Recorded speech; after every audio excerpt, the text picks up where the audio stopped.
Hello everyone and welcome once again to All My Best Friends Are Digital, your podcast about video games and the stories they tell. With me is Caitlin Bailey. How are you doing, Caitlin? Representing Southern California as always. Hello, I am wonderful. How about yourself, Mark? I'm doing very well. Thank you so much for asking. That was very kind. Thank you for inquiring. So, we're going to be talking about video games. We're going to be talking about what we've been playing lately. We're going to be talking about a retro game in our GOOF segment, Gaming Opinions on Old School Funware, specifically Trials of Mana, which, believe it or not, I can more easily remember by the Japanese title, not because I'm some sort of international sophisticate, but because Trials of Mana screams to me such a generic, square kind of mid-90s RPG thing, but Seiken Densetsu 3, that I can remember. I don't know why. We're then going to go on to our feature game, which is Absolum, which I only figured out how to pronounce near the end game. More on that later. And then we're going to close things out, as we always do, with some shameless hyping of upcoming titles in our Shout segment. Caitlin, what have you been playing lately? So, I was browsing Steam because I didn't have enough video games to play. I don't want to talk about it. It's fine. Never enough.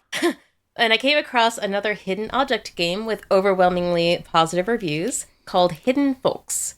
So, it was on sale and I decided to pick it up. So, it's a slightly different style from the cat ones, although of course you are just finding objects. But Hidden Folks gives you a series of items or people to find in the scene. The scenes are all black and white. They're animated, which is pretty cool. Like, you can see little people walking around and doing stuff. And the scenes are also pretty interactive. So, you might see a tree and you can click on the tree and it'll shake the tree a little bit. It's like just a lot of really cool little design touches that were really fun to play around with. Anyway, you have to find all the items in the list that's at the bottom of your screen.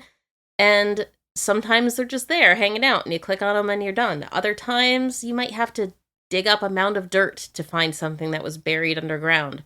Or if a character's supposed to be dancing when you find them and they're not dancing, maybe you have to click on the little turntable and get it started up.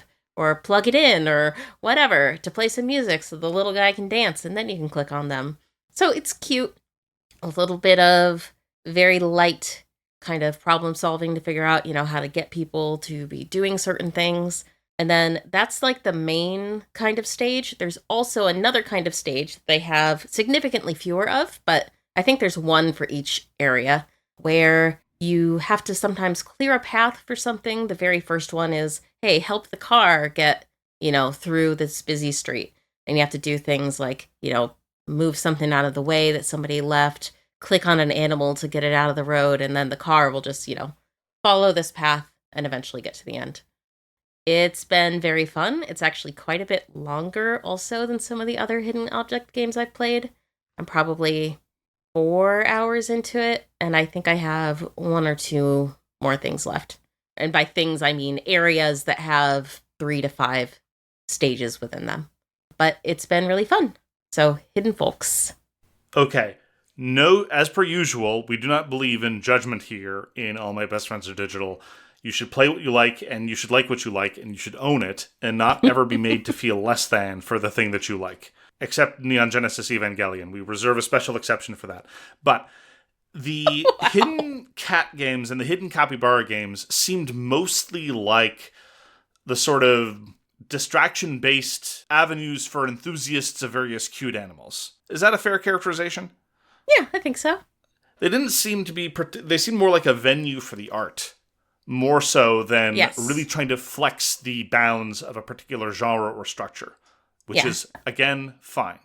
But looking at Hidden Folks, it really does seem to be kind of awkwardly situated in the hidden object genre. I mean, clearly they're making a nod to that, given some elements of the graphical style, if for no other reason than the title itself is giving a nod to that. But it looks and sounds like it's kind of a hybrid between that and more of a point-and-click graphic adventure game, in that you have kind of these puzzles to solve, these situations to finesse. I can see that, yeah. It just looks so much more in depth. These tableaus seem much more alive, with moving parts and interactive pieces, and A causing B and B leading to C and all these other things. It's very impressive because, as opposed to all these other hidden object games, which are, they have movement, but more or less the things are static for a reason because you're trying to find the hidden stuff in line art. And the moment things start moving around, that might either make it too obvious or too obscure, case dependent. In Hidden Folks, though, it's just these really cool black and white line drawing, very intricate little scenes of lots of things happening. And then you have your particular goals of either finding or causing to exist various things. Yeah, it looks really cool. Yeah, the main comparison for me, this feels like a black and white Where's Waldo, but expanded into like proper video game format, meaning there's not only one dude to find, although I know Where's Waldo added like Wenda and Waluigi or whatever like evil Waldo was. But this feels a lot like that to me, and including adding like the interactive elements to really chaotic scenes. Like when I think of Where's Waldo, I always think of the beach scene where it's just there's like 2,000 people on the beach and you somehow need to find Waldo in those 2,000 people. So it really, I don't know, it tickled me. I really enjoyed it. Have you ever played I'm going to call it a board game, but that's not really a good description, the game Micro Macro Crime City?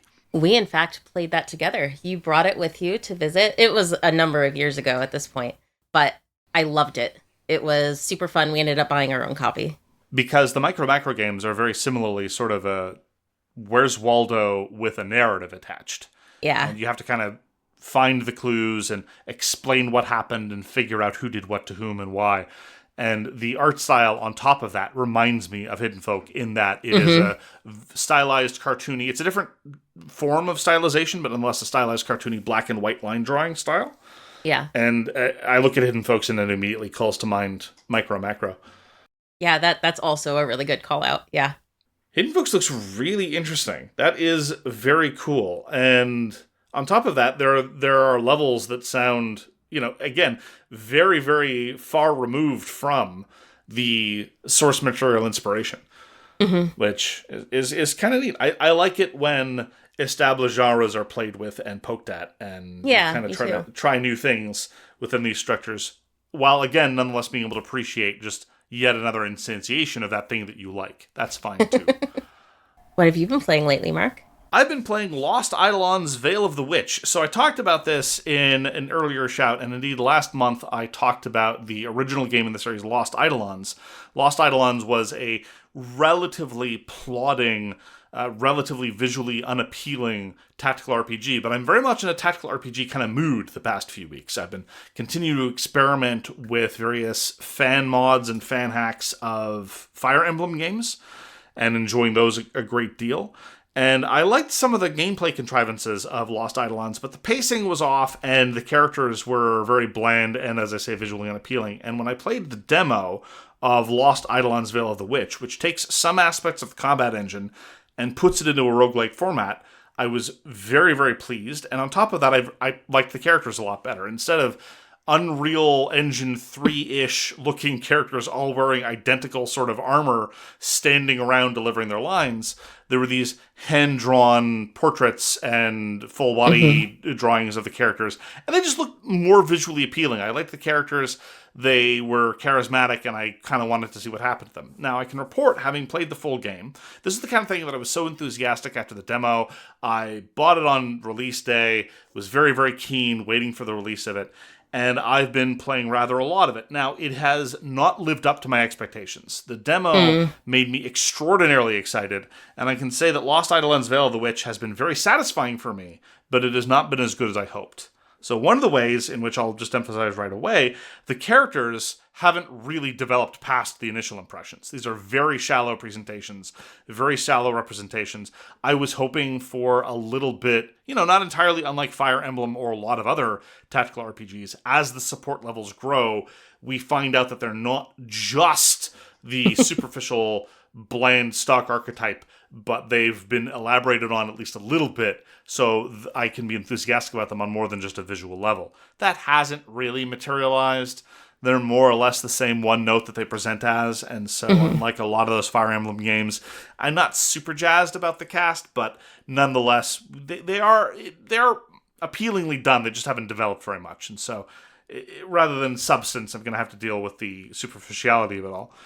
What has continued to be satisfying, though, is that the pacing is, it's simultaneously good and bad. What's good about it is that when playing Lost Eidolons Veil of the Witch, your party size is 5. It's always capped at 5. You might have a companion, that is following you along that has like a reduced skill subset and will only be there for a few missions or what have you. So maybe sometimes you'll be at 6, and maybe there's some other weird stuff you can do. But broadly speaking, you've got 5 characters.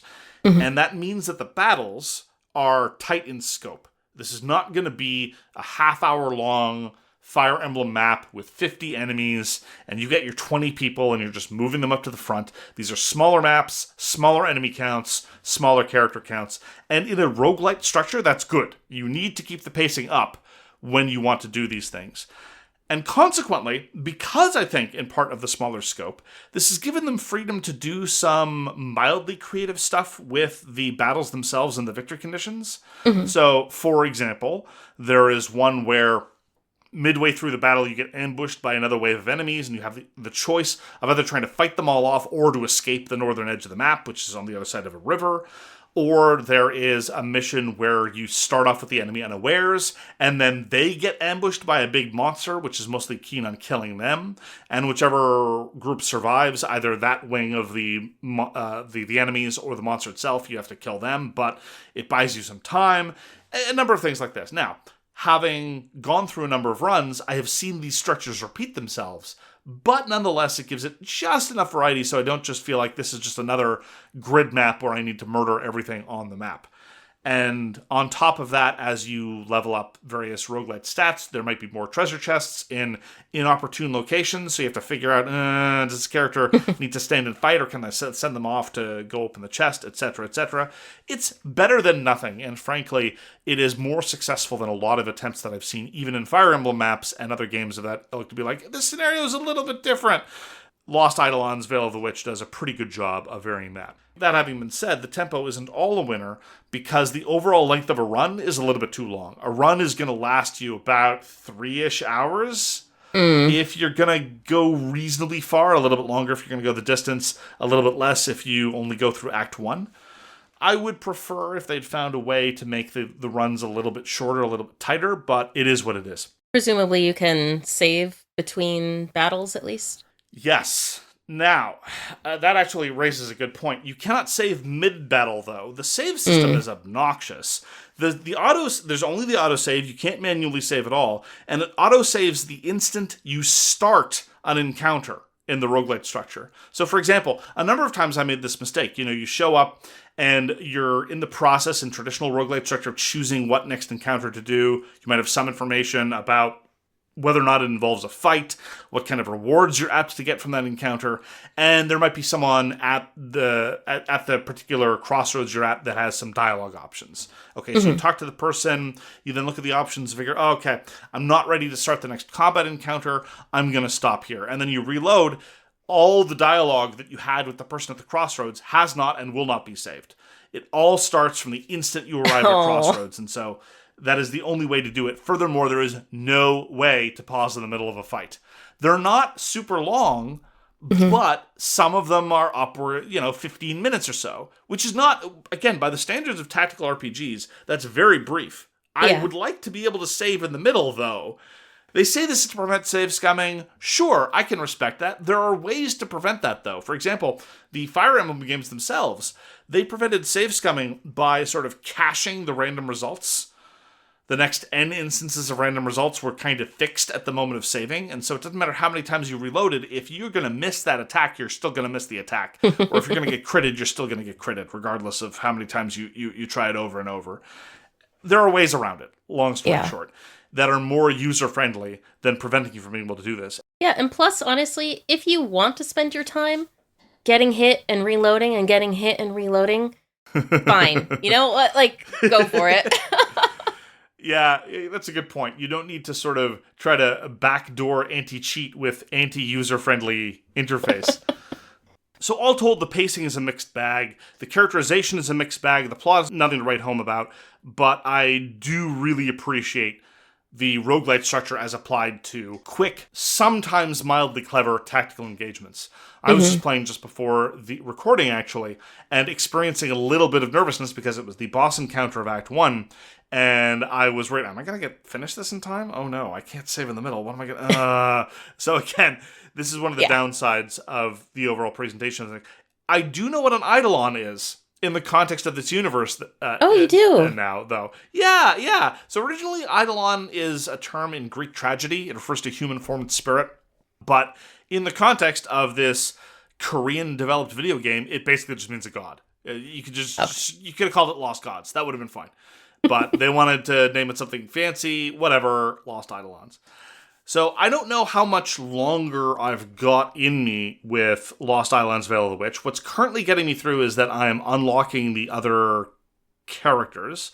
It actually took me a long time to be in a position to unlock the other characters. They're being somewhat stingy with the meta progression. That's not great either, in that sense. In other ways, the meta progression is roughly well-calibrated. You know, you get advantages to attacking with certain kinds of weapons and hit point buffs and more income and blah, blah, blah, blah, blah. All the standard stuff shows up, and it's fine. But I'm not particularly interested in the plotting that they've got. It's not very well done, and I as I say, I like the characters, but they're not developing. And so while I'm really enjoying playing Lost Eidolons Veil of the Witch for my sort of tactical RPG itch, I don't know how much longer I've got in me, because that extra kind of incentive, that drive to see these two characters interact, that desire to find out more about a character's backstory, the desire to see a character change into the next class and see the new cool combat animations, just to mention a couple of things that have driven me in past tactical RPGs, they don't really seem to be here in Lost Eidolons Veil of the Witch, but that's okay. Given the price of admission, given the fun that I've had with it, I'm not in a position to be disappointed too much, but I am a little bit disappointed based on how enthusiastic I was about the demo. I encourage people to try out the demo if you're at all curious, but all told, I think this is more of a mid-rank of a genre that I like, with a couple of interesting adaptations for the form, rather than the all-consuming experience that I hoped it might become. That is where we are in Lost Eidolons Veil of the Witch. Nice. You mentioned unlocking characters. These are just people that you can bring with you, like in your party of 5? At the beginning of each run, you can select which 5 characters you want to bring. And as I say, shockingly late into the progression, you can designate which of the 5 unlockable characters you want to try to work towards. And after a longish run or 2, they will become available. They'll show up. You have some dialogue options. And then in your next run, they will be an option, so you can round out the given party. Yeah, I'm surprised that you wouldn't have all the characters a little sooner. The meta progression is mostly generic. Like, instead of saying that this character gets a bonus to their attack stat, you instead spend meta progression points to say that everybody who uses swords gets a bonus to their attack stat, or everybody uses that. Now, within a given run, you level up and acquire specific skills for each specific character. And as I say, the pacing for that is pretty good. You level up at a pretty solid pace, because again, it's going to reset when you start a new run. But all told, I feel like I had seen too much of the existing initial cast by the time the new cast members started to get introduced. Again, because they level up at a reliably fast rate.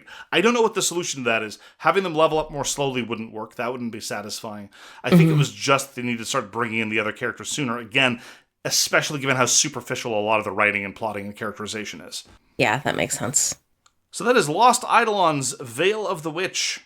There's even some references to what happened in the original Lost Eidolons, and I knew that I didn't care because I didn't even count them as spoilers. It's like, oh, this thing happened in the previous game. I'm like, that's great. Sounds great. Good for you. Yeah. Versus when we played Avowed, when they're talking about stuff that happened in one of the, like, Pillars of Eternity games. I was Pillars like, of Eternity, exactly. That sounds cool. I want to play that. Yeah, I'd like to go see that, yeah. So with that, we're going to move on to Trials of Mana. This is the English title of Seiken Densetsu 3, which was released by Square in 1995 on the Super Nintendo in Japan. It did not see an English release until 2020, when it saw a remastered adaptation, and has been since included in a variety of weird collections and redos and things like that. And it is part of a series, I am told. So, okay, I'm sorry. This chapter of Square history is completely opaque to me, Caitlin. You're going to have to fill me in. So tell me about the Seiken Densetsu series. Well, so, okay. It apparently includes, at least as far as the English titles go, Final Fantasy Adventure, and then Secret of Mana, and then Trials of Mana. There's loads of other of mana games as well. I don't necessarily know how any of those fit in. So sometimes I think, Mark, you're being unfair. Just because you didn't spend a lot of time in the 90s playing RPGs doesn't mean that the title conventions are as silly and as incomprehensible as you make them out to be. This is probably you just being dismissive of a thing that you're not very familiar with. And then every time someone explains the naming conventions or lack thereof, I'm like, yeah, okay, never mind. I was right all along. So thank you for that validation, Caitlin. Yeah, anytime, Mark. I played Final Fantasy Adventure on the Game Boy. Okay.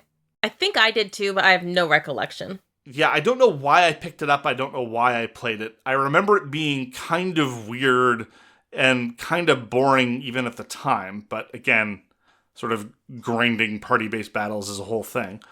And it was not at all like Trials of Mana. So having played Secret of Mana, I assume. Yes. Secret of Mana and Trials of Mana have a lot more in common. Okay, cool. Secret of Mana, regrettably, had the same... It was actually very similar to Secret of Evermore, combat-wise. So they have the whole, you have to wait for your weapon power to get to 100%, and then you're allowed to hit something for damage. I don't remember it being as annoying in Secret of Mana, but that might just be rose-colored glasses on. So, Tough to tell. Yes. So tell us what happens in Trials of Mana. Okay, so Trials of Mana. So apparently at some point, the goddess of Mana created the world. She forged the Sword of Mana and defeated the 8 Benevodons. Seems like an odd name for 8 wild bad guys. But okay. And she seals them within 8 mana stones before she decides to turn into a mana tree and take a nap.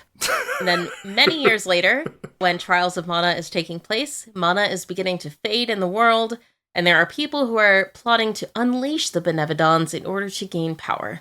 Trials of Mana is a little interesting in that there's 6 protagonists, and you get to choose 3 of them. You choose one who's going to be your main character, and the other 2 who will be your party members. You do this at the very beginning of the game. You don't know anything about any of them.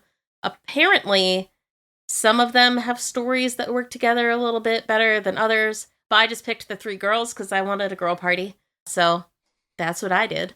So, the very start of the game, you're only going to have whatever character you chose as your main character, and you'll see the events that lead them to eventually get to seeking the Sword of Mana. I suspect it's quite different for all 6 of them. I don't know. I only saw Reese's, and it was a little bit of a bummer. And then, you just get a really brief glimpse when you meet your other 2 characters as to, how they got to wherever they got. You only saw the segments of your preferred main character? You only saw Reese's Pieces?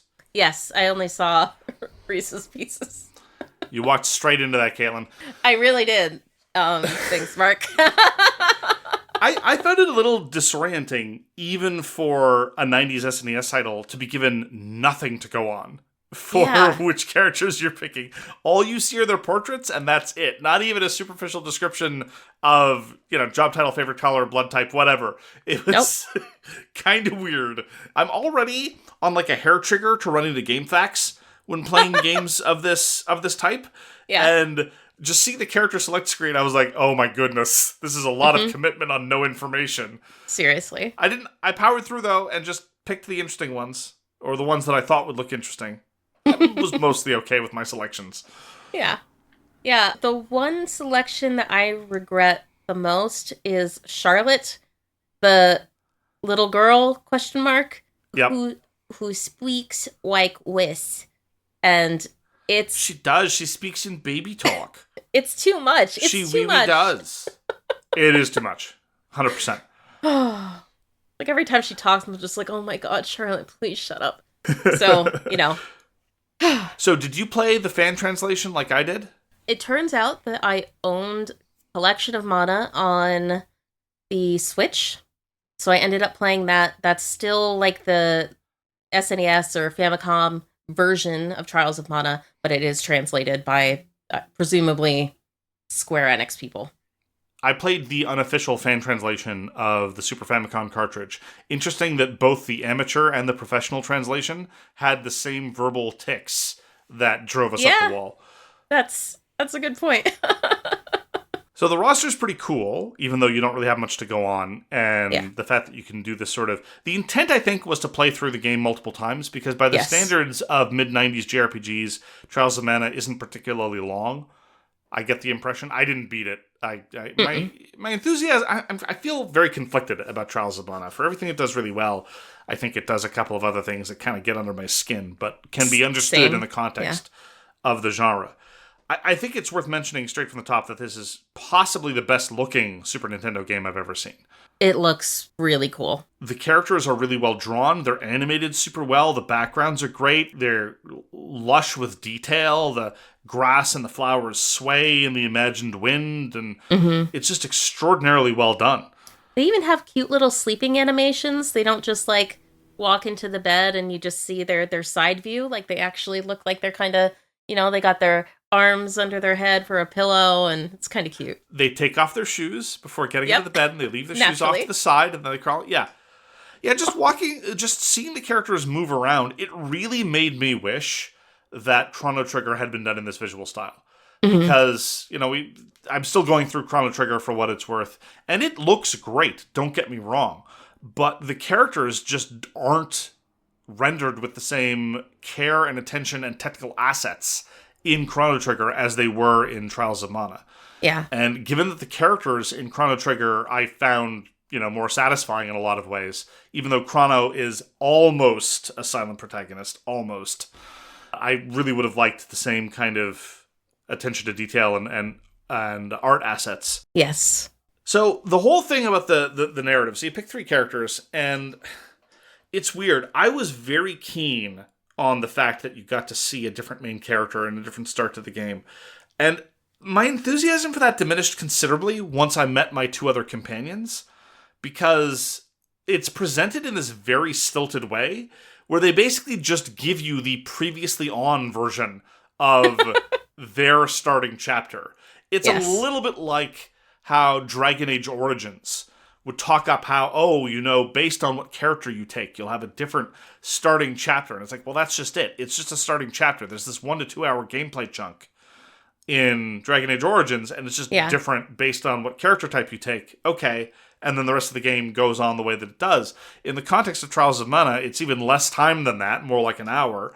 And you encounter these other people, and they give you the black and white summary of all the things that happened to them in this odd way. Like, the first one I encountered was Duran, the swordsman, and he's like, there was this wizard who said I was weak, and now I just want to get strong, and so I need to change my class. I'm like, this is strange. Okay. First of all, Duran, do you not know that you're in an RPG, and the way you get strong is just by killing rats for a few hours? Just go grind, son. There you go. Problem solved. I have fixed your problem. But okay, apparently you need to join me on my magical quest. And it was just unsatisfying. There wasn't like an organic interweaving of different people's objectives and quests and stories. And it was just sort of, now there's this dude. This dude will explain why they want to join you, and then they do. Yeah, I was hearing that. So there's like, apparently of the 6 characters, there's pairs within them that have stories that mesh together more than any of the others. I don't know what these pairs are, and I don't think, although I must have at least 2, maybe. Actually, I don't even know. Maybe I just picked the wrong 3 to have anybody tied together. But I really didn't feel like there was any neat tying together of story, at least in what I've seen so far. I meet Charlotte, and she's like, oh yeah, there was somebody I was with, and he got kidnapped, and I'm sad about it. Like, okay. And then we meet Angela, and Angela's like, I'm not good at magic. And they were like, we don't like you anymore. You're exiled. Cool. Yeah, I too have heard and have faith that there are some versions that are better than others. And again, I kind of get... It's not a good analogy because it's certainly not like Trials of Mana is a roguelite. It is not in the same vein. It doesn't even have the right idiom. That idiom hadn't really been invented yet. But it really does seem to want to fool you into thinking that replays are a good idea. And I'll say the same thing about Trials of Mana that I did about I Was a Teenage Exocolonist. If you're going to make me do that, make sure that the initial playthrough is tight enough. And I'm sorry, this may be shorter than a lot of other 90s RPGs, but it is not tight enough to make me want to try different combinations of different characters and experience all the 6 opening acts for themselves. That is just a step too far. So yeah, maybe I just should have been playing with the guide open, telling me which characters to pick for the slightly more interesting version, but didn't really feel like doing that. Yeah, I hear that. Yeah, and like overall, like I thought I had a reasonably good time. I have plenty of quibbles. Combat felt weird. Like I agree. I couldn't tell why. So sometimes I'd hit the attack button and I wouldn't attack. I'd be like, okay, guess I'm not allowed to attack right now. And then I'd hit it again and I can't attack. Like there's clearly some sort of cooldown with attacking, but it was not visible anywhere that I could tell. There is a visual indicator on my main character. I took Hawkeye as my first character, and I immediately renamed him because I'll be damned if I'm going to get Marvel associations in my 1990s JRPGs. Yes. And sometimes, when he's able to attack again, his daggers get a little glow animation. And that is an indication that his cooldown is up and he's able to attack again. Sometimes, I'm able to attack again immediately, and I don't know why. Okay. Yeah, that actually I think happened to me too. But yeah, I never felt like I quite knew when I could attack and when I couldn't.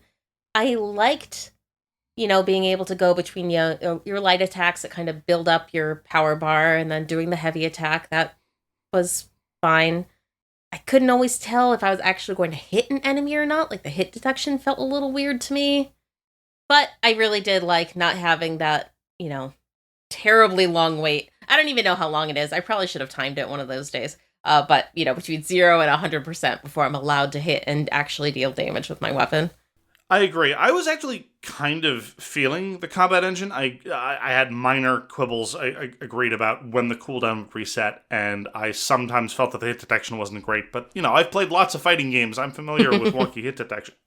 The thing that killed it for me and brought it from, oh, this is kind of cool, to, well, I guess this is partially preferable to old turn-based line up on one side of the screen and back bop people with commands, was once you're at your full party strength, the screen is awash in chaos.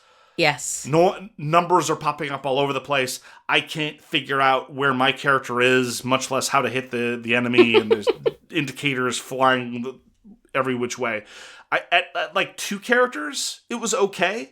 Yeah. I was all right at 2 characters, but I really felt that the sort of getting out of range, waiting for my ability, darting in to do my attack. Maybe it feels a little bit different when you're playing as a fighter or as a mage or what have you. But as a thief, I was actually kind of feeling the whole getting in and out of combat range thing. Yeah. But at a certain point, I just wasn't able to visually process nearly well enough to do that reliably.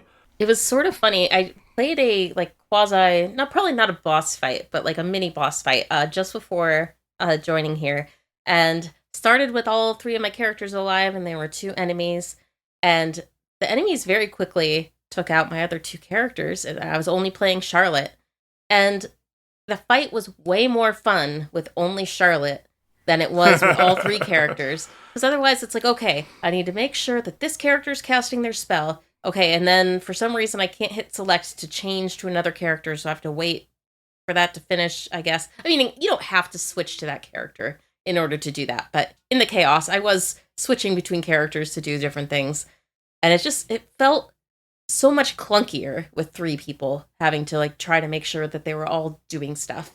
Not to mention, I would open up the menu and like be like, okay, Charlotte is left trigger. Nope. Charlotte was right trigger. Like, in fairness, though, 2 things. Number 1, clunky menus are very much par for the course in these games. Oh, yeah. And number 2, you can do local co-op, which is kind of cool. I did not play local co-op in Trials of Mana. I have to assume that would potentially reduce some of the noise. It would certainly reduce the cognitive burden of managing all 3 characters. Yeah. And generally speaking, if couch co-op is your jam, well then, go to town. Trials of Mana has a lot to offer. Absolutely. I had a friend visiting last week, and I ended up playing a little bit of Trials of Mana co-op with him, and it was really fun. Trials of Mana is a game that I would absolutely play co-op with a friend, like, probably to the end. But having to manage all the characters just, for whatever reason, just felt clunky. And like it does the same thing as Secret of Evermore, where if you're using an ability or an enemy is using an ability, it pauses the whole battle and you have to wait for like the animation to happen. And then stuff is you're allowed to move around again. And that could just feel frustrating at times. Probably just, I think some of my sensibilities with respect to games have been modernized enough that that is much more annoying than it was in 1995. Yeah, suffice to say, I was specifically thinking about you and your sister in the mid to late 90s, devouring Trials of Mana over and over. Oh, we would have, for sure. And part of it is, like, look, this is one of those rare instances, as an aficionado of retro games, I seldom am in a position to spend too much time being like, well, for the time, this was blah, blah, blah, blah, blah. Like, yeah, from a historical perspective, that's super interesting. I like tracing the development, the genealogy of various game design elements. That's kind of cool. And from that perspective, there's a lot to look at in terms of Trials of Mana, from how it handles the cast, how it handles the combat engine, how it approaches co-op, etc., etc. That doesn't get me very far as a player, though. But seldom, when playing a game, do I have as much of an experience of saying, "Oh, this is kind of cool." It would have blown my mind 30 years ago, right? Oh my God, 30 years ago, you're right. Yeah, it is very transparent to me that at the time, Trials of Mana would have been much, much easier to recommend than it is now. As it is, it's kind of cool. And again, the visuals have aged like fine wine. It looks gorgeous. A lot better than a lot of contemporary releases. Like, stack up Trials of Mana to either of the Lost Eidolons games. I'm going to tell you which one I think looks better. At least it's not like some other games that tried the idea for the first time and are borderline unplayable. It's like, I see the roots of like real-time strategy or something there. It's like, oh, too bad this was just an experiment that failed. It's just playing with a lot of stuff, and it works. It's just not as polished or as refined as a lot of the later versions. But as it is, it's kind of a shame that this wasn't localized. I mean, there were reasons, of course, like, oh, this technical difficulty, that technical difficulty, whatever. Yeah. Yeah, I bet it would have done really well if it got released here back in 1995. The one thing that I really hated about Trials of Mana is buying upgrades and equipping them was awful. Yes. I could not see a way where you could tell something was an upgrade to somebody without backing out of the shop, switching to that character, and then looking at the shop with that character. And when you go to equip, like, I opened up the menu not for the first time, but I opened up the menu, I go to the equip screen, I was like, oh, wait, this is only Reese. How do I see Charlotte? So I switched to Charlotte, I open up the thing, it still shows Reese. I'm like, I Googled it. You have to hit select just like you have to during the game in order to switch characters on the equip screen. That doesn't make any sense. But whatever. There was a period where RPG menus were obsessed with radials. Everything had to be a radial menu. Oh, yeah. And in Trials of Mana, in addition to the item menu being a radial menu, the level up menu being a radial menu, they're like, what if the core menu were basically a radial because it was 9 screens arranged in tiles? Like, it's like, oh, come on, guys. Give me a break. But as I say, you expect bad menus and clunky UI when playing games of this nature. So I'm willing to give them a certain amount of pass. I mean, frankly, if this were more of a character-driven story, if they really leaned into it, if they'd really spent the effort to try to make sure that the narrative was driven by these specific characters rather than always redounding to having to go get the magical MacGuffin at the root of the goddess who decided to take a nap, as you put it, yes, then I would have much, much more enthusiasm for Trials of Mana, and I'd still be playing it obsessively. Like, as it is, for brief periods, I'm willing to pick it up and marvel at the nice visuals and play around with a little bit of the chaos of the real-time combat. But as it is, it's the storytelling that really lets me down, because their heart was in the right place. They're like, we're going to make a cast of 6 characters, and you pick your 3, and they're going to meet each other on the way, but then it all just kind of collapses because it's the same generic sort of whatever. Yeah, they just squish them together and now go do the real story. Exactly. And the specific trope, it is as prevalent as the silent protagonist, as convenient amnesia, and it is starting to bother me almost as much, which is many, many, many, many hundreds of years ago, there was a terrible struggle against a great evil, and they've been sleeping since then, and now something, or they're going to be awakened. I'm like, okay, look, if you're going to tell me that this awesome thing happened a long time ago, why didn't you make the game about that awesome thing that happened? You can't give me the salience of this great cataclysm in the intro text scroll. Yeah. Make a good story. Don't tell me that this amazing story happened and we can't have that happen again. Yeah. And Benevodons? Benevodons. They sound like implacable robots that keep giving to charity and can't be stopped. That's exactly what they sound like. Oh yeah, one final gripe. I could never tell on a screen what was an exit. They bury the egg. Oh my god, I know. It was like every screen. Sometimes they play with isometric angles and they hide the exits so you go get the secret chest. Fine, whatever. You don't get to pull that for every single screen. Seriously, like, there'd be just trees all along the bottom. It's like, is that a little dip? Is that an exit? And you walk into it and, like, sometimes it is and sometimes it's just a little dip in the trees. You don't know. So that's Trials of Mana. Yeah. AKA Seiken Densetsu 3. All right, with that, we're going to take a brief break for some ads. And we're back. And now we're going to talk about our feature game, which is Absolum. Absolum was designed by Guard Crush Games, who saliently, this will come up later, helped design Streets of Rage 4. Additionally, it was developed by Supamules and published by Dotemu. And I mentioned Streets of Rage 4 because this is a beat-em-up with roguelite elements. And this is kind of an idea that Guard Crush initially experimented with the DLC to Streets of Rage 4, which had a vaguely roguelite kind of thing in their survival mode. Mm-hmm. And as somebody who has put in many, many, many hours in Streets of Rage 4 and many, many, many hours to the survival mode, I was very curious to see how Absolum was going to shake out. So why don't you tell us what goes on in Absolum, Caitlin? So, Absolum is the story of Talum, which is a realm that was destroyed in the cataclysm of magic origins and subsequently taken over by the Sun King Azra. He took advantage of the fears associated with magic in order to conquer basically the entire land. And then we have our protagonists, who are members of the Root Sisters, who are sworn to the High Enchantress Uchawi, who has given them each the gift of immortality. Story-wise, I can't tell you how that works. That's neither here nor there. Just, they're immortal.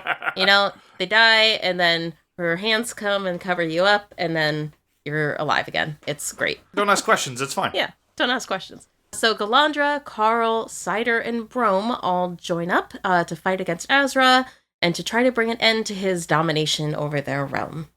So I have had a lot of fun with Absolum. The first time I opened it up, I was like, okay, the animation looks so pretty. Everything looks really cool. I initially didn't think that the character design itself was particularly interesting, but over time, I actually grew to really love the character sprites, even though the main characters I don't think necessarily stand out too much, like, against all the other characters in the game. The animations associated with each of them are really cool. I loved seeing, like, how Galandra, like, kind of leans over when she runs, and the animation's really, really pretty. It's weird. Absolum doesn't put its best foot forward in a lot of ways, I think. Part of this is personal. Like, I don't find fantasy dwarves remotely interesting. Consequently, I hardly ever played as Carl. Maybe Carl gets more interesting, but Galandra gets more interesting as the game goes on. So maybe if Carl gets as more interesting, he'll turn out to be vaguely interesting. But as it is, like, oh, he's a dwarf with an accent and a gun. Oh, geez, great. Yep. I've seen this before a million times. And he sasses you about drinking his alcohol. Or he sasses the group. Yeah. And I really didn't feel like the early roguelite elements were remotely interesting. Like, the upgrades that you start with in the first hour or two of the game, I found painfully boring. Mm-hmm. They're not quite as bad as the ones I always make fun of, plus 3% critical chance or what have you. But the early rituals, the rituals being your most powerful form of upgrade, were things like, your light attacks inflict burn 4 damage per second. It's like, okay, that's useful, I guess, but it just means that when I hit people, they're going to take more damage. Fine. Okay. But I was still playing it because it's a beat-em-up.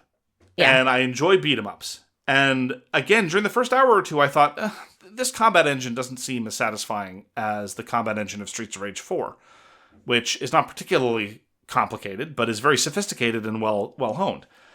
As I kept playing, though, all of these concerns gradually started morphing into increased appreciation for what Absolum does.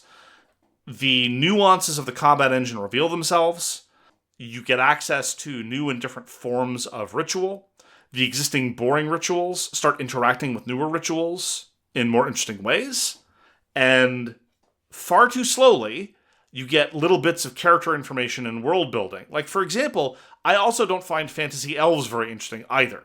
Mm-hmm. But the fantasy elves in this universe are all death-worshipping necromancers. It's like, oh, okay, this is new. Yeah. Haven't seen that particular one before. I mean, yeah, shades of Forgotten Realms, I guess, maybe with the drow-ish, but whatever. It's slightly novel. By the time you get to the angry laser frog, Talum feels like a world unto itself, and just the sheer visual charm, as well as the little bits of lore that get parceled out here and there, help you appreciate Absolum in a way that lots of other roguelites and beat-em-ups don't have. Yeah, I completely agree with that. Also completely agree that, like, all right, the story comes in bits and pieces, and I understand that is you do that on purpose. It is a way of telling a story. You don't want to give away too much information, blah, blah, blah. But at no point was Absolum ever at risk of giving us too much information. Yeah, I agree.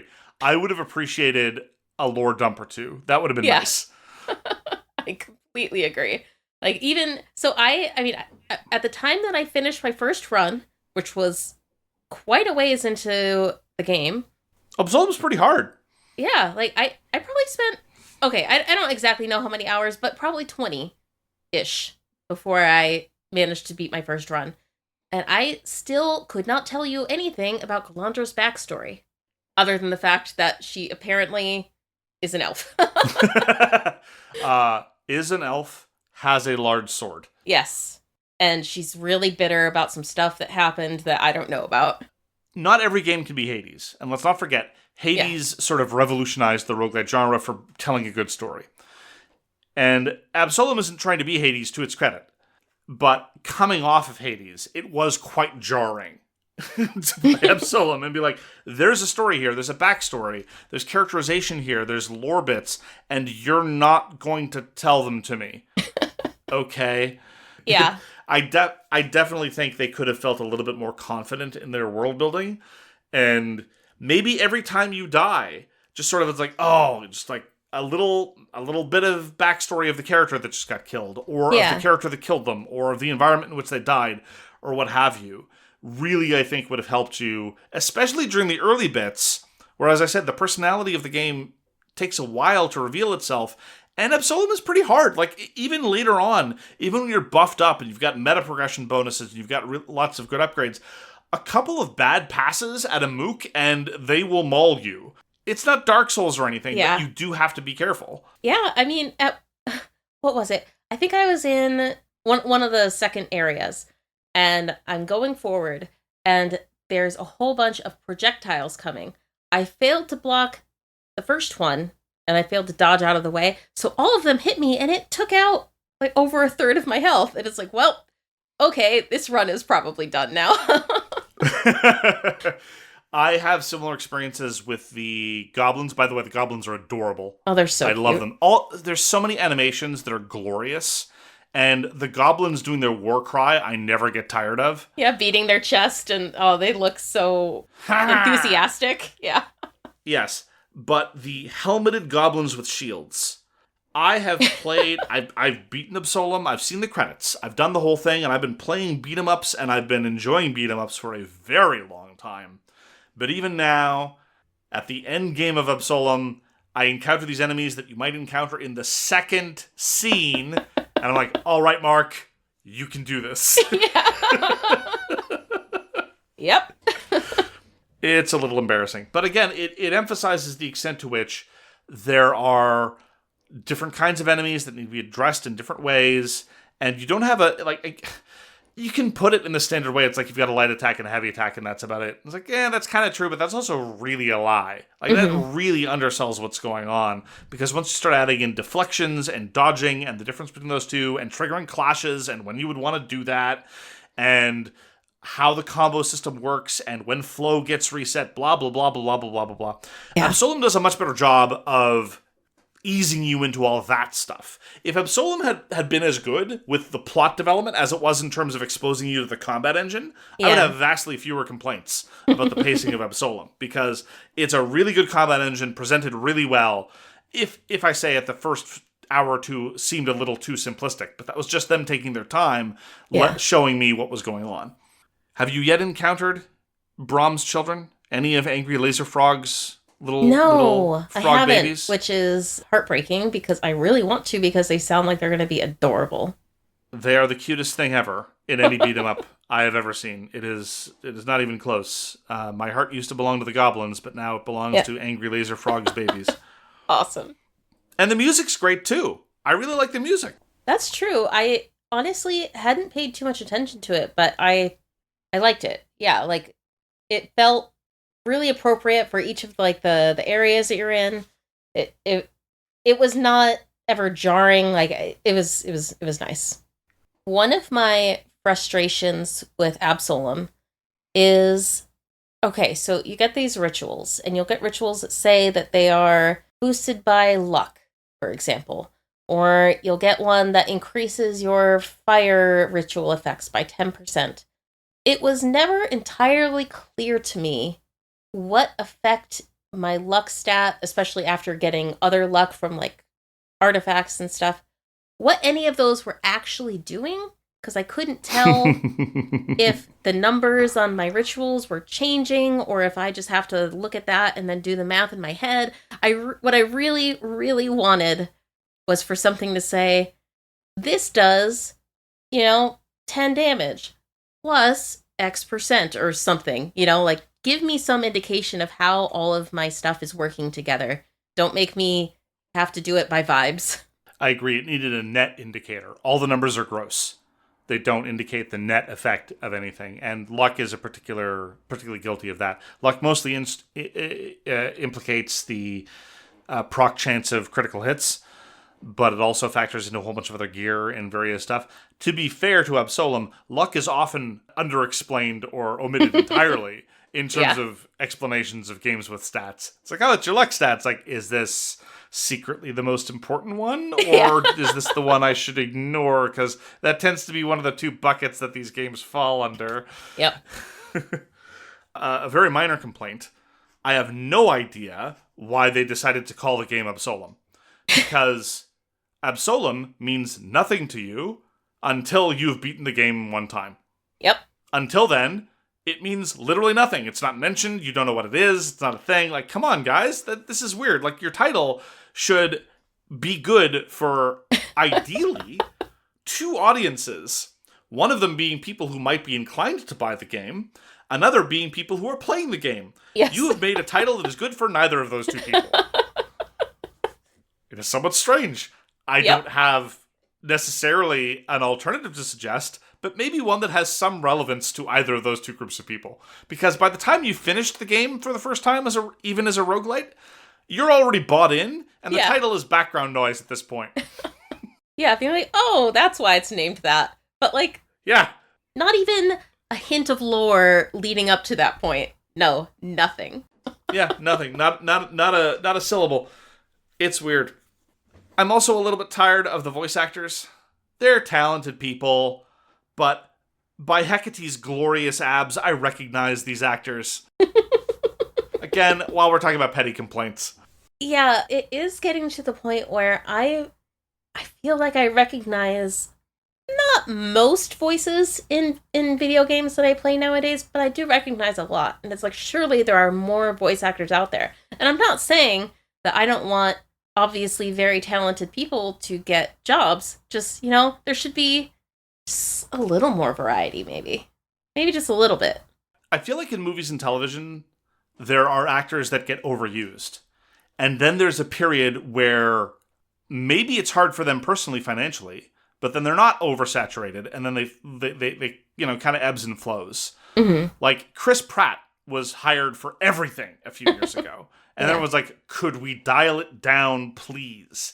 I feel like we haven't had that moment for like Jennifer Hale, and I don't know that we ever will, because a lot of video gamers are like, oh, Jennifer Hale's here, great, I love Jennifer Hale. It's like, if when a character opens their mouth and my first reaction is, yeah, it's Shepherd. Like, no, could we have, like... I want the characters to be able to stand by themselves, but yeah, I seem to be in the minority with respect to these things. Yeah, I mean, I think part of it is that, I guess if you're not seeing their face, I have only recently started to get better at recognizing certain people by their voice. Otherwise, it's just like, oh, yep, this is just a voice, and I'm just playing the game, and oh my god, it's... What do you mean it's that character that I loved in this other game that I played for 200 hours? That sounds crazy. But it's definitely getting to the point where, I'm starting to recognize people, and it's not bad. There's great voice actors, but yeah, you don't necessarily want to hear somebody and be like, oh, you're Commander Shepard. That's just not, it feels weird. And you don't want people to be like typecast as this one character or whatever, but I don't know. It is what it is. So to kind of sum up, I was a little bit concerned, frankly, with Absolum, especially during the first few hours, but also leading into it, because Absolum is the game that I was playing after Hades 2, right? Yes. Which, just in terms of a bar to clear, that's a high one, even setting aside how good Streets of Rage 4 is.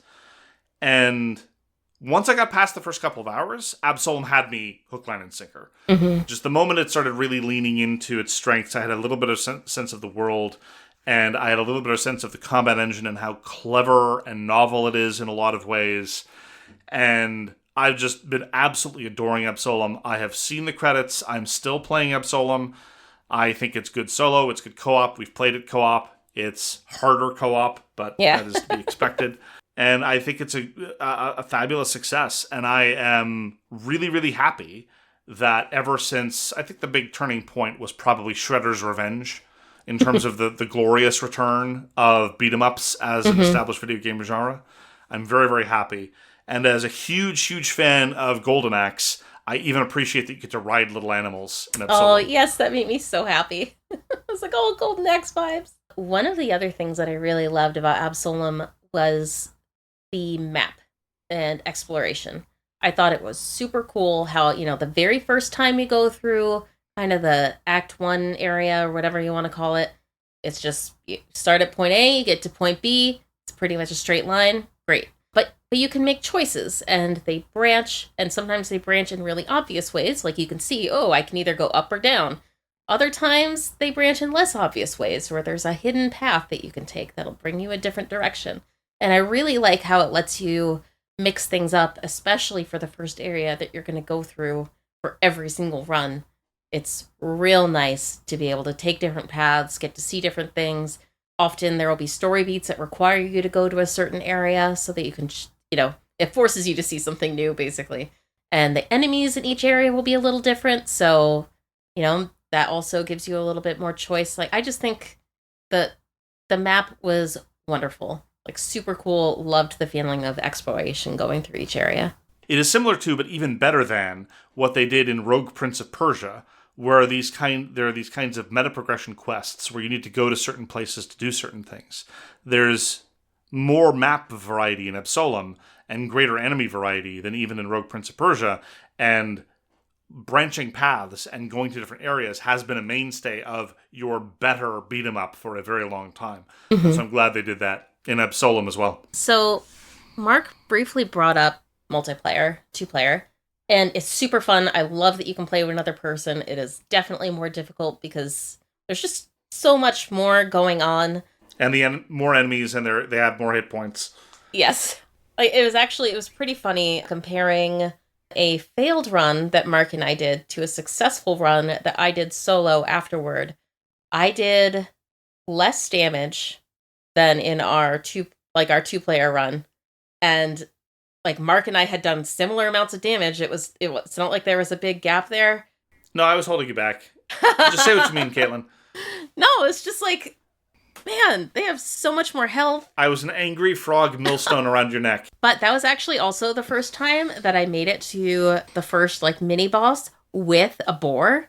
And I swear I charged him 3 times and he just fell down. It was glorious. That boar you don't did mess a lot with of work. The battle pigs in Absolum, that is for sure. when I first saw the upgrades available, the meta progression upgrades that were related to riding animals, I'm like, how useful could that be? The answer is a lot. Yeah. Yeah. There's especially if you can get like 2 of them on the map at once and you can use one there and then switch to the fresh one to go to the next area. That's really cool. So for me, the worst thing about 2-player is it doesn't really feel like the interface in the haven, like the area where you start, is designed for 2 people. You can both Agreed. interact with the tree upgrades at the same time for some reason, but you can't interact with the same NPC anywhere else. So if somebody is talking to Ghost Dwarf, you have to wait. You can't talk to somebody else. No, you have to sit there and wait for the other person to be done before you can do your thing. And I mean, once you're both like a decent amount of the way through the game, you're not going to have a lot of upgrades you need to buy, and it's probably fine. But early game, it's like everyone needs to buy upgrades. There's a lot of choices to make. It takes a lot of time, and it really kills the pace a little bit. It really feels like one player is just a guest in the other player's world at various times. Mm-hmm. It's not very well integrated in that sense, I agree. But I do like that they make an effort to not spoil the person who is less progressed, because it will always put you at the point of least progression in the different storylines or quest lines or whatever. So I think that works really nicely. I've been very pleased with Absolum. Came in with high expectations. The demo didn't feel very good to me, but again, it's like the worst the gameplay gets and the least interesting it is. And I bought it just based on the strength of the publisher's and developers' track record. And I'm very, very glad that I did, because Absolum, although it doesn't live up to the shadow of roguelites like Hades 2, it is a top-class beat-em-up. And although it doesn't really do much with the roguelite formula that other games haven't done, it is a reasonably solid instantiation of it, and is just a very, very glorious beat-em-up to play. If you've ever enjoyed beat-em-ups, I recommend Absolum unreservedly. If you have any curiosity about the genre, this isn't a terrible place to start, frankly. Yeah, I mean, I'm not much of a beat-em-up person, and while I felt very bad at Absolum a lot, it was really fun, and I'm very glad that I spent time playing it, and I'm definitely not done playing it yet. Absolum! So we're going to move on to some shameless hyping of upcoming titles, our Shout segment. I will point out that both Veil of the Witch and Absolum have had their time to shine in the Shout segment, from yours truly, of course. So, Caitlin, what would you like to shout out? So, today, I'm going to shout out Threads of Time. The release is still TBA, but I saw a trailer for it. It's a turn-based RPG. I know I'm a stereotype of myself, but you travel through time, you gather a party of heroes from across different ages, and you're trying to save the world and maybe even time itself. Honestly, just saying that, I'm just getting like full-on Chrono Trigger vibes. And they're probably going for that. Like, I'm sure they're going for that. Oh, yeah. 1 million. I've seen the trailer. 1,000,000%. Yeah. They might as well say all over the trailer, it's like, if we could call this Chrono something without getting sued, we would. Yeah. The combat looks super cool. You have your, they're 3D environments with sprites, like pixel art sprites. But I think that the way it's put together, it looks pretty darn neat. And I really like how in all of the combat that you can see in the trailer, you kind of have your pixel art characters in the foreground, and in the background you have this enemy, and the enemy actually seems somewhat integrated with the environment around it. Like there's one where like there's an enemy up on top of some rocks, and you get to see your characters jump at them and attack them. Just looks really cool. I really enjoy that mix of pixel art and these kind of 3D but painted looking environments. Like it looks a lot better to me than, say, 25 years ago when people were trying this. Not 25 years is probably a little bit too far away. Maybe 20 years ago, where, there was this mix of like pixel art and 3D environments. It looks real good. So I'm excited, and I hope that it ends up being a good game. Threads of Fate. Time, not Threads of Fate. Threads of Fate is another Threads of game that probably is unrelated. Chrono Threads. Chrono Threads of the Mystery of Time. Of Mana Time. Yes. Wait, what? Secret of. I couldn't agree more. It is sufficiently compelling looking that even I wishlisted it, and this is not generally my style of thing. It is drop-dead gorgeous. So the mix pretty. of 2D and 3D elements, I don't think I've ever seen nearly as well done before. Yeah. The specific visual effect is vaguely reminiscent of how 3D effects were done in Final Fantasy Tactics. The camera would move a little bit, and the sprite would kind of warp a little bit, but this makes it look far more natural, although still stylized. Yeah. And the 2D assets are glorious looking. I'm getting, from the cutscenes, I'm getting vague flashbacks to Astral Ascent. And Astral Ascent was a drop-dead gorgeous 2D game. And the in-game assets look a little bit like that, but vastly higher resolution, which is also great. So yeah, Threads of Time looks great. You and pretty much the entire rest of the internet are salivating over this. I think it would get this much attention even if it weren't so obviously aping a lot of Chrono Trigger's stuff. Yeah. But as it is, it looks like a very, very promising title. What are you looking forward to, Mark? I'm going to cop out. I'm going to talk about Dispatch. Okay. Dispatch, Caitlin. Yes, There's Dispatch. More Dispatch. More Dispatch on Wednesday, and then after that, more Dispatch on the Wednesday after that. It's weird. I do want to comment, though. It is somewhat strange. I vaguely remembered that it was going to be released episodically over 4 chunks over the course of a month. Mm-hmm. And they do say that on the Steam page, but I'm quite frankly surprised at how they've overall presented all this, such that I've got to imagine that there are a lot of people, like for example, I was talking to a friend of mine who's super, super enthusiastic about Dispatch. He had no idea that this was being released in this release schedule. Mm. And a lot of other people, I have to imagine that a fair number of consumers, buy the game, they pay the full price up front. There's nothing in the game itself that tells you when you first boot it up, oh, by the way, there's only a quarter of the game here. Yeah, even just a banner on the opening screen would have been nice. Like episodes 1 and 2 out now, and then like a time frame for the others. Yes. And the graphic, the banner graphic on the Steam page ought to have been at the top of the Steam page, so you see it. Yes. So you don't have to scroll down. I don't know how many people are encountering this the wrong way, which is to say, ending episode 2 and being like, where's the rest of my game? And getting upset or disappointed. Yeah.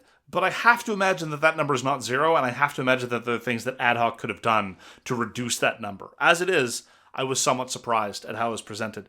But so far, I devoured the first 2 episodes, absolutely loved it. Episode 2 is non-trivially represented in the demo. The demo is a substantial chunk of episode 2, so if you haven't tried the demo, go out, try the demo.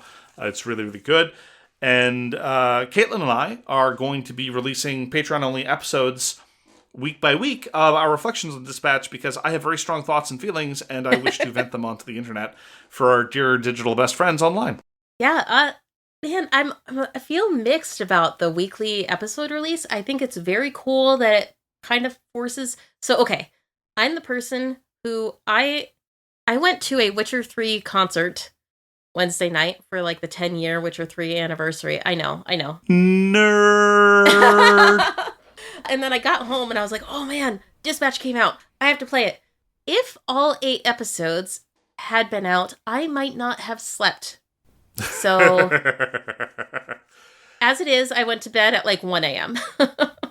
I will say this. The first 2 episodes do constitute a satisfying narrative chunk. Yeah. There's tons that I'm super curious about. There's tons that I'm looking forward to. But it doesn't end on a ridiculous cliffhanger. And it doesn't end in the middle of nothing. There's a little bit of a resolution at the end of Dispatch. So if you had told me that this was like a 4-movie series, that would make sense to me. Yeah. Yeah, and it's kind of exciting to be able to play it together, like with everyone who's playing Dispatch once a week. Sure. Good point. And besides, this is how the studio has always done things. Or at least the previous versions of the studio. Back when they were Telltale Games as opposed to AdHoc. Yeah. But I like that it is weekly. Now I don't have to wait 3 months for the next episode to come out or something. So that's exciting. Even for dedicated video gamers, 2-ish hours a week is a reasonable amount of Dispatch. Mm-hmm. I am willing to be patient. Me but too. Not too patient. Yes. I couldn't do every 2 weeks. That would be too far. No. So that's going to do it this week. Thank you so much for joining us. We hope you had a good time with us at All My Best Friends Are Digital. We appreciate your support. We appreciate you sharing your valuable time with us. If you'd be interested in supporting us financially, you can find us on patreon.com/amfad for ad-free episodes, bonus content, our award-eligible newsletter, and other such content. But in any case, thank you again for joining us, and we hope to see you again soon. Thanks, everyone. Bye. Thank you so much for listening. If you'd like to get in touch, you can reach us at allmybestfriendsareddigital@gmail.com. Hope to see you again soon.